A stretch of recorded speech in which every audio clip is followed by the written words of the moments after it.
Salut, dans ce nouveau tutoriel, on va apprendre à réaliser l'effet Tilt Shift. Un effet qui transforme vos plans en monde miniature tout rigolo. Bien entendu, on va voir ça sur DaVinci Resolve, on est parti.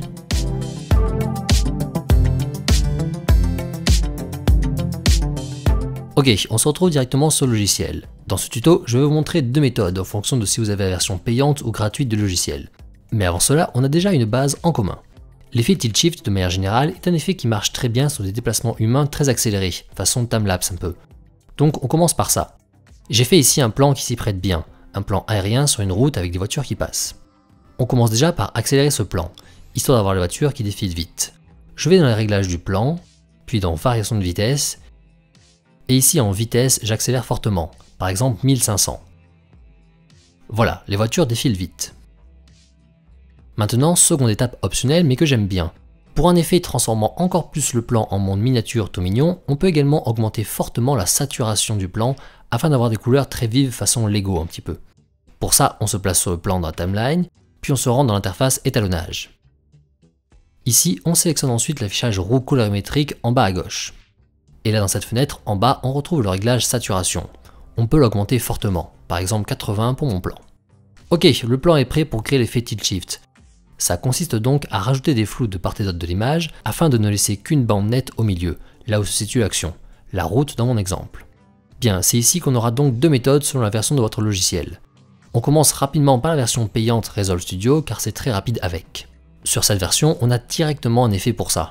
On retourne dans l'interface montage. À gauche, on a la liste des effets. Dans la barre de recherche, tapez maquette.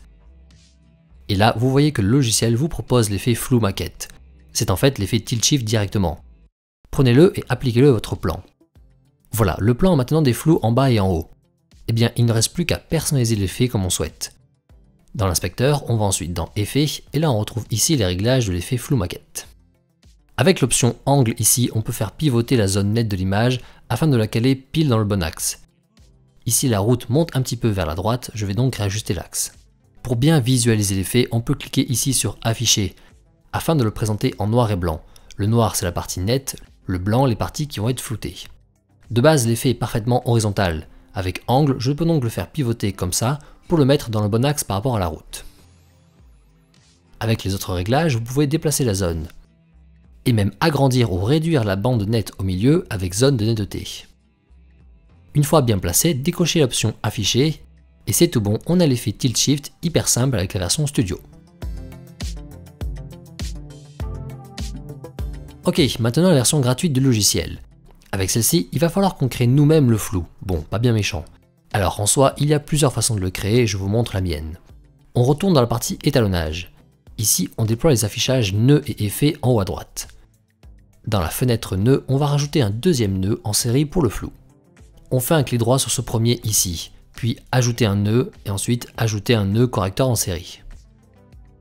Nickel, sur ce second qui vient de se rajouter, on va créer un masque pour délimiter la zone qui va rester nette dans notre image. Ici en bas, on se rend dans Power Window. Là, on récupère l'outil pour créer un masque de forme rectangulaire, celui-ci. On clique dessus. Un masque rectangulaire apparaît à l'image. Avec ces quatre angles, on va changer sa forme et son emplacement pour créer une bande au bon endroit. Donc je le cale par rapport à la route, comme ça. Ensuite, on va appliquer l'effet flou. Dans la fenêtre Effet ici en haut à droite, on tape flou. DaVinci nous en propose plusieurs. On peut récupérer le flou qu'on préfère, par exemple flou d'objectif. On l'applique à notre nœud numéro 2. Le flou se place pour l'instant à l'intérieur de la bande qu'on a créée avec le masque. Nous bien sûr, eh bien c'est l'inverse qu'on souhaite. Pour ça, très facile, on retourne dans Power Window, et là, à côté de la forme rectangulaire, on clique sur ce logo qui permet d'inverser la sélection. Voilà, c'est maintenant tout le reste qui est flouté. Eh bien, il ne reste maintenant plus qu'une dernière étape, rajouter du contour progressif. Actuellement, on passe directement du net au flou. On va améliorer ça. Avec ces points roses ici, on peut d'emblée ajouter du contour progressif comme ça. Ou alors, on peut également modifier ça avec les réglages Soft 2 et 4 ici dans Power Window. Bien, on rajoute du contour progressif comme on souhaite, et une fois que c'est ok, eh bien on a fini. Notre effet maquette Tilt Shift est créé. Voilà, j'espère que ce nouveau tutoriel t'aura plu. Si tu veux en découvrir d'autres, comme par exemple comment créer des split screens facilement, je te laisse cliquer directement sur la vidéo ici ou faire un tour sur la chaîne. Bref, je te souhaite de bon montage et on se dit à la prochaine. Ciao.